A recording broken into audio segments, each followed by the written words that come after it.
अस्सलाम वालेकुम। पाकिस्तान में डिजिटल इनकलाब तो आ चुका है और इसके साथ फ्रीलांसिंग और ऑनलाइन काम के नए दरवाजे भी खुल गए हैं। लेकिन इसके साथ एक खामोश मसला भी पैदा हो रहा है, खास तौर पर हमारी नौजवान नस्ल में। जी हाँ, मैं बात कर रही हूँ कमर दर्द की। तो आज हम इसी डिजिटल कमर दर्द की गहराई में जाएंगे। अच्छा, एक बात बताइए, क्या आपके साथ भी ऐसा होता है कि घंटों लैपटॉप, फ़ोन या कंप्यूटर पर काम करने के बाद कमर में एक अजीब सा दर्द शुरू हो जाता है? अगर आप भी उन लाखों पाकिस्तानियों में से हैं जिनके ज़्यादातर वक्त स्क्रीन के सामने गुजरता है, चाहे काम के लिए हो या पढ़ाई के लिए, तो इसका जवाब शायद हाँ ही होगा। और देखें, यही वो छुपी हुई कीमत है जो हम सब अदा कर रहे हैं। एक तरफ तो डिजिटल दुनिया ने हमारे लिए तरक्की के बेशुमार रास्ते खोले हैं, लेकिन दूसरी तरफ इसने हमारे जिस्मों पर और ख़ास तौर पर हमारी रीढ़ की हड्डी पर एक नया बोझ डाल दिया है।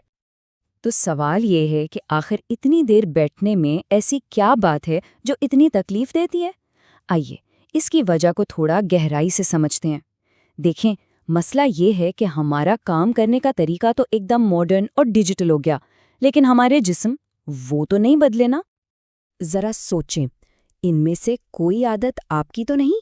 जैसे काम करते हुए कमर झुका लेना, या कुर्सी पर एक पाँव ऊपर रख के बैठना, या फिर स्क्रीन को गौर से देखने के लिए आगे की तरफ झुक जाना।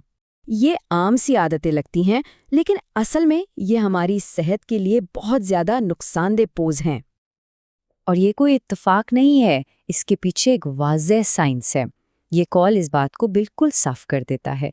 आप अपनी लंबर स्पाइन पर जो दबाव डाल रहे हैं, वो आहिस्ता आहिस्ता कमर के शदीद दर्द का बायस बनेगा।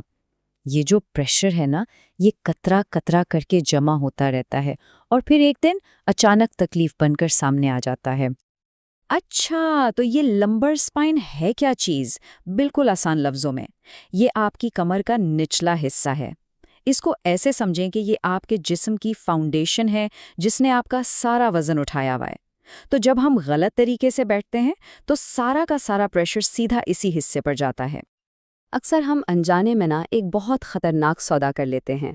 हम फौरी यानी आर्जी आराम के लिए एक मुस्तकिल दर्द खरीद लेते हैं। कैसे? आइए देखते हैं। ये मुवाजना देखें, बिल्कुल वाज़ेह है। एक तरफ है वो चंद लम्हों का सुकून जो हमें कमर झुकाकर या अजीब तरह से बैठकर मिलता है, और दूसरी तरफ उसका अंजाम है, शदीद दर्द और रीढ़ की हड्डी पर मुसलसल दबाव। तो यहाँ आकर खुद से पूछने वाला सवाल ये है, क्या ये थोड़ी देर का आराम उस लंबी तकलीफ के लायक है? लेकिन यहाँ एक अच्छी खबर भी है। अच्छी खबर यह है कि इस दर्द को सहना ज़रूरी नहीं है, इससे बिल्कुल बचा जा सकता है। तो चलिए अब मसले से निकलकर हल की तरफ बढ़ते हैं और समझते हैं कि इस तकलीफ से बचने का रास्ता क्या है। सबसे पहली और सबसे ज़रूरी बात जो हमें समझनी है वो ये है कि इलाज से बेहतर एहतियात है। मतलब, दर्द की शुरू होने का इंतज़ार क्यों करना? हमें पहले से ही वो कदम उठाने हैं जो हमारी रीढ़ की हड्डी को महफूज रखें। तो फिर हमारा पहला कदम क्या होना चाहिए? पहला कदम है एक फैसला, एक शऊरी फैसला। ये फैसला कि आप अपनी सेहत को भी उतनी ही अहमियत देंगे जितनी आप अपने काम को देते हैं। तो आज की इस गुफ्तगू से 3 खास बातें हैं जो आपने याद रखनी हैं। पहली, डेस्क पर आपकी रोज़ की आदतें, छोटी छोटी आदतें बहुत मायने रखती हैं। दूसरी, रीढ़ की हड्डी पर ये थोड़ा थोड़ा प्रेशर वक्त के साथ जमा होकर एक बड़ा मसला बन जाता है। और तीसरी और सबसे अहम, इस सबसे बचने का पहला कदम है आगाही, यानी ये जानना कि आप गलत कर क्या रहे हैं। तो अब वक्त आ गया है कि हम अपनी रीढ़ की हड्डी की सेहत को संजीदगी से लें। और ये पैगाम खास तौर पर उन नौजवानों के लिए है जो अभी डिजिटल दुनिया में अपना मुस्तकबिल बना रहे हैं। अपने करियर की शुरुआत में ही अपनी सेहत का ख्याल रखना आपको मुस्तकबिल की ना जाने कितनी परेशानियों से बचा सकता है। और जाते जाते एक सवाल आपके लिए छोड़े जा रहा हूँ।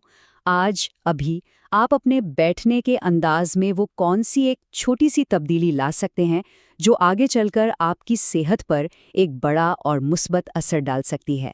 इस पर ज़रूर सोचिएगा।